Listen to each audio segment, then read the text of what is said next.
అసెంబ్లీలో చర్చించాల్సింది ఏందయ్యా అని అంటే వీళ్ళు చేయాల్సింది చట్టాలు చేయాలి, చర్చలు చేయాలి, ప్రజలకు ఏది శ్రేయస్కరమో దాని మీద మాట్లాడాలి.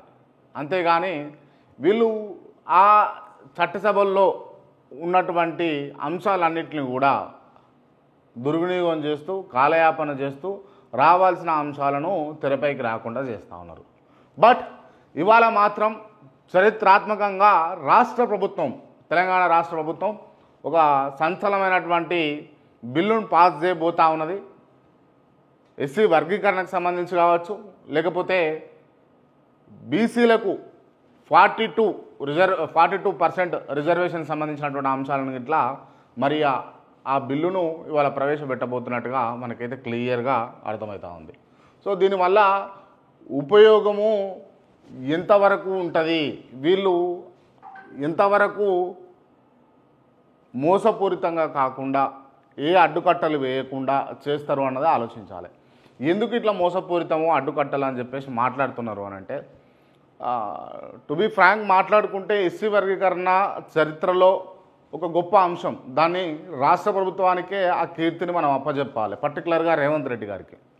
బట్ ఇక్కడ గ్రూప్ 1 గ్రూప్ 2కు సంబంధించినటువంటి ఉద్యోగాదుల్లో ఎవరు కూడా అప్లికేబుల్ కాకుండా గ్రూప్ 1 గ్రూప్ 2కు సంబంధించినటువంటి ఉద్యోగాలను వీళ్ళు రిజల్ట్ అనౌన్స్ చేశారు. దీనివల్ల అప్లై కావాల్సినటువంటి వర్గీకరణకు సంబంధించినటువంటి ఎవరైతే వర్గీకరణ జరిగితే బాగుంటుంది అని కోరుకున్నటువంటి బిడ్డలకు ఇలా నష్టం జరిగినట్టే కదా. అంటే ఏదో అందని ద్రాక్షగా అంటే ఇస్తున్నట్టే ఉంది కానీ ఇస్తలేరు, అట్లా అయిపోయింది అన్నట్టు. మీరు ఎవ్రీ టైం చూడండి, కేంద్ర రాష్ట్ర బడ్జెట్లలో కూడా విద్యా విధానం మీద కావచ్చు, లేకపోతే వైద్యపరమైన అంశాల మీద కావచ్చు, ఎంతో బడ్జెట్ పెడుతున్నాం మేము అన్నట్టుగా వీళ్ళు చూపిస్తూ ఉంటారు. బట్ తీరా చూసేసరికి పురుగులు అన్నం తినాల్సినటువంటి పరిస్థితి గురుకులాలల్లో, బళ్ళల్లో, గవర్నమెంట్ స్కూళ్ళల్లో బడి ఉంటే పంతులు ఉండడు, పంతులు ఉంటే బడి ఉండదు, బడి పంతులు 2 ఉంటే రాయనికి బల్బం ఉండదు అని ఒక పెద్ద మనిషి చెప్పిండు. సో గట్లనే ఉంటుంది ఇప్పటికి కూడా గవర్నమెంట్ స్కూళ్ళల్లో. సో ఈ వ్యవస్థనంతా మార్చాల్సింది ఎవరు? రాజకీయ నాయకులు. ఎందుకు ఆ గవర్నమెంట్ స్కూళ్ళల్లో ఇప్పటికి కూడా ఒక ఎమ్మెల్యే గారి కొడుకో, ఒక ఎంపీ గారి మనవరాలో, లేకపోతే ఒక మినిస్టర్ గారి తనయుడో ఎందుకు చదువుతలేడు అంటే వీళ్ళు ఒప్పుకుంటున్నారు ఇంటర్నల్గా. వీళ్ళేమో ప్రైవేటు స్కూళ్ళల్లో, కాన్వెంట్ స్కూళ్ళల్లో, లేకపోతే పెద్ద పెద్ద బడా స్కూళ్ళల్లో, ప్రైవేట్ స్కూళ్ళల్లో చదివిపిస్తారు. ఎందుకు అని అంటే వీళ్ళు ఒప్పుకుంటారు ఇదంతా పనికిరాని స్క్రాపు, ఈ స్క్రాప్లో మేము చదివించలేము మా పిల్లలని ఒప్పుకుంటున్నట్టే. అంటే వీళ్ళు చేస్తున్నటువంటి పని ఏ విధంగా ఉన్నదో వాళ్ళే అంగీకారం తెలుపుతూ ప్రజలకు అర్థమయ్యే విధంగా వీళ్ళు చెప్తున్నట్టే కదా. ఈ స్కూళ్ళ విషయంలో కావచ్చు, ఏ గవర్నమెంట్ దవాఖానకు ఏ ఎమ్మెల్యే తనకు జ్వరం వస్తే, వాళ్ళ కుటుంబ సభ్యులకు జ్వరం వస్తే, దగ్గులు వస్తే, తుమ్ములు వస్తే ఎంతమంది పోయారు చెప్తారు? ఎందుకు పోవట్లేదు అంటే వ్యవస్థను బాగు చేస్తున్నాము అని చెప్పేటప్పుడు, బాగానే ఉంది అని చెప్పేటప్పుడు, బల్లాలు గుద్ది వరేటప్పుడు అసెంబ్లీలల్లో మీరు ఎందుకు పోరు? ఒక పెద్ద $1 మిలియన్ క్వశ్చన్ ఇది. సో మనం అర్థం చేసుకోవాలి.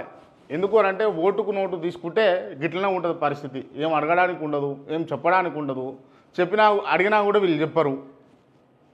సో మనం కూడా చైతన్యం కావాలి, ప్రజలు కూడా చైతన్యం కావాలి, ప్రజలు కూడా భాగస్వాములుగా ఉండాలి. ఇప్పుడు నేను మొన్న కూడా చెప్పిన, ఓ 10 రూపాయలు పెట్టేటప్పుడు ఖచ్చితంగా 20 రూపాయలు ఎక్స్పెక్ట్ చేస్తాడు ఆ కాన్స్టెన్సీ మీద. ఓ 100 రూపాయలు పెడుతున్నోడు ఖచ్చితంగా 200 రూపాయలు ఎక్స్పెక్ట్ చేస్తాడు ఆ కాన్స్టెన్సీ మీద ఖచ్చితంగా. కానీ వీళ్ళు ఇంకా ఎక్స్పెక్ట్ చేస్తారు, 10 రూపాయలు పెట్టి 100 రూపాయలు చూస్తారు వీళ్ళు.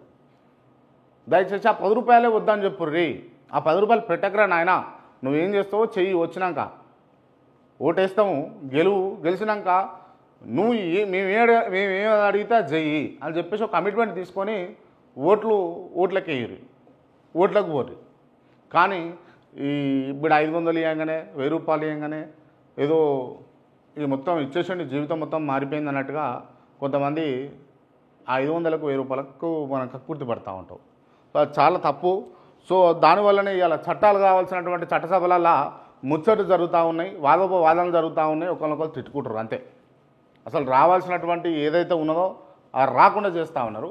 సో దీన్ని ఒక్కసారి ప్రజలు గమనిస్తే బాగుంటుంది అన్నట్టుగా నేను చెప్పేటందుకైతే ప్రయత్నం చేస్తూ ఉన్నా. సో దయచేసి అర్థం చేసుకోర్రి ఈ విషయాన్ని. అండ్ ఇంకోటి ఏంటి అని అంటే